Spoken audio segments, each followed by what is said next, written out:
we go. Welcome to the show, it's the intro from your boy Crucial. Way back before I developed the flow, you know, around the time of the here we go. Here we go.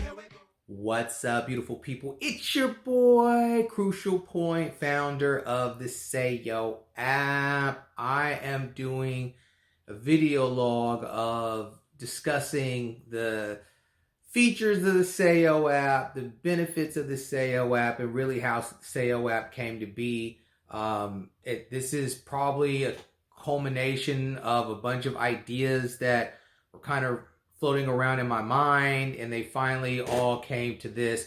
The sayeYO app is actually not the first endeavor that I've tried to create for the betterment of music artists, specifically independent underground music artists.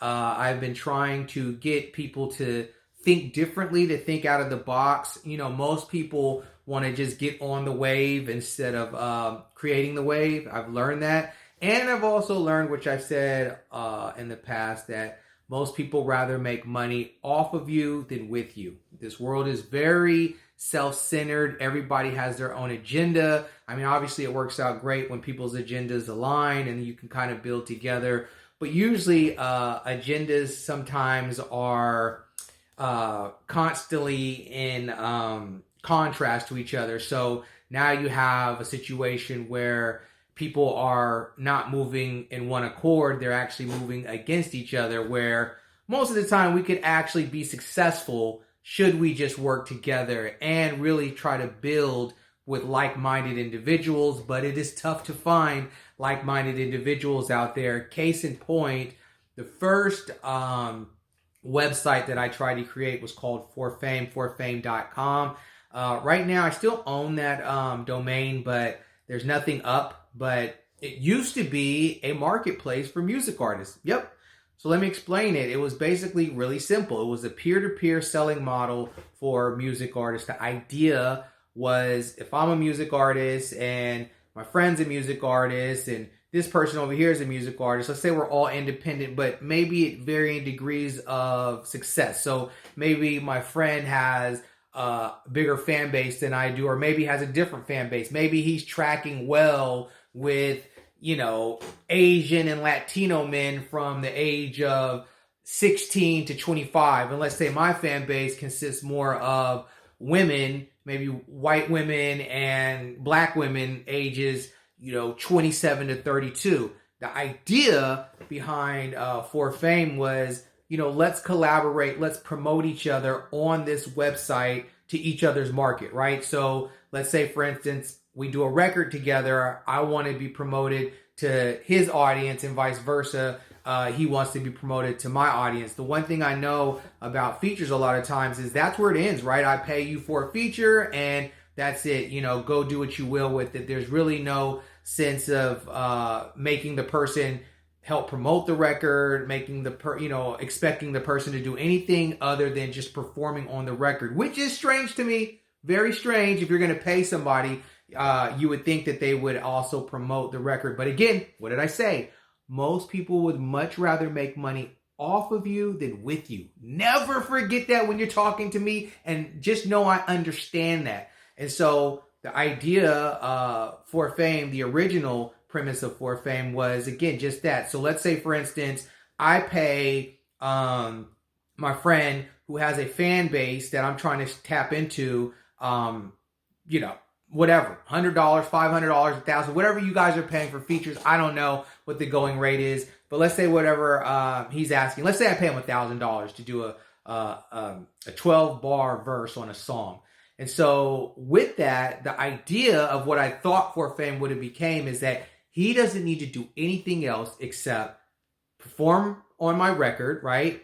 And then hopefully, by the grace of his heart, he would put me in his music store on forfame.com. And so the premise of that would be, not only would he be promoting my record or promoting our record that we did together, but let's say somebody ended up buying the record. Well, if it's on his page and they bought it through his page, he would get a percent of that. So it would almost be like he has his own record store, like any record store. When they sell, or old school record stores, I know some of you guys are younger, but there used to be Tower Records, Sam Goody, Best Buy, all these record places would sell records and they would take a percentage of the sale. And so the idea was the same thing. And what I was basically trying to do was cut out the middleman. Let's cut out the non-talent. Let's just have the talent work with each other and basically build together and make money together. Making money together, not just off of each other, but together, right? And so the idea to me is still a solid idea. The only thing that was missing was I just did not set up the player. You know, there needed to be a player that if somebody bought that record, then it would be easier to play, and then you could add all your purchased records into that player. That was the shortcoming of it, but it does not matter. The artist did not buy in. And that was the first group of people I needed to buy in. Before I could get the fans to come over, I needed the artists to buy into the idea. None of them did. None of them. I said, listen, you guys can actually make money by helping each other out and doing what you already do. All you have to do is set up a For Fame page, which is free, and create your record store and add your collaborators, your colleagues, whoever you work with into your store. And when somebody comes and plays the music from, or downloads or buys the music through your store, you'll get a percent of that sale. To me, it was genius. Maybe it was ahead of its time. But again, the point is that we've seen that most of y'all are fine with letting people that are not into music dictate how music is valued, dictate how the music business functions. I mean, a lot of these people that are these so-called execs, I don't respect any execs if you don't know how to play an instrument, if you've never tried to put pen to pad and write a song. If you haven't done any of that, I don't respect it. Again, you can sit there and tell me, well, not everybody is artistically inclined, but some of them just have a business mind state.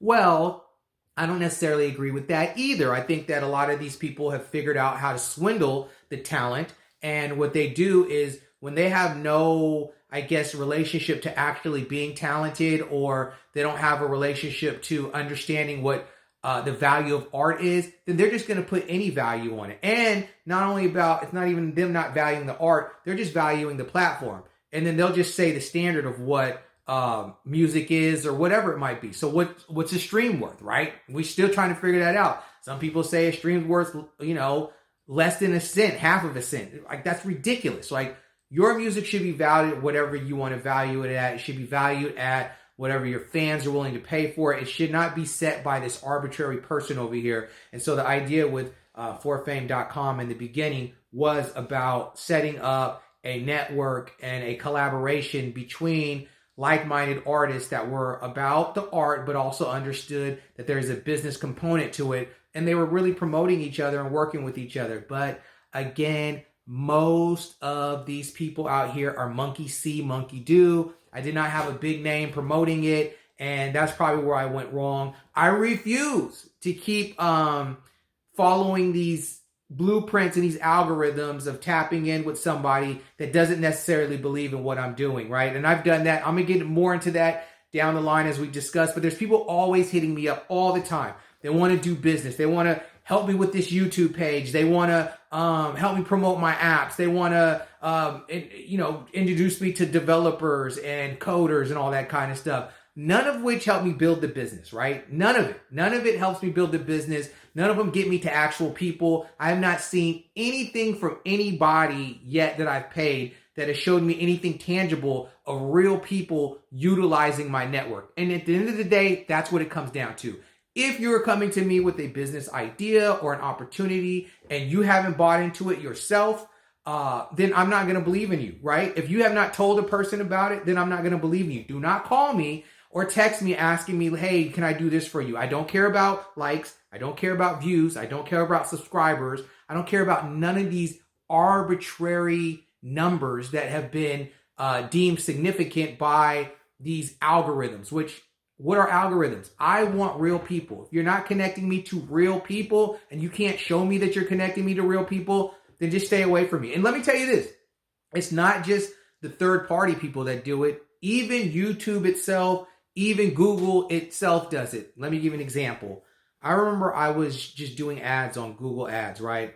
I spent a lot of money on Google Ads, only for Google Ads to come back to me later and say that there was suspicious activity on my app downloads, and they thought that I was basically paying for bots.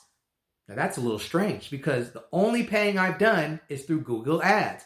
So Google Ads can't even tell whether or not they're sending me real people or bots, right? And that let me know that then all of this is just a sham, right? It's just all for nothing. So I'm going to tell y'all right now how this world works. I'm going to tell you from a perspective of somebody who has been building and is currently building applications and trying to get actual real users and trying to understand what's a mirage and what's real, because a lot of it, you know, it blends together. It's hard to figure out what's what. And so ride with me on this video log.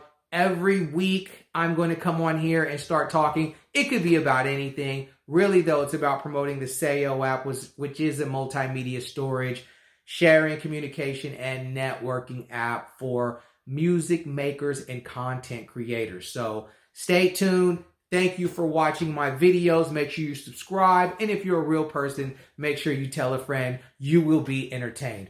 I'm out. Till next time, I'm saying peace, love, and happiness.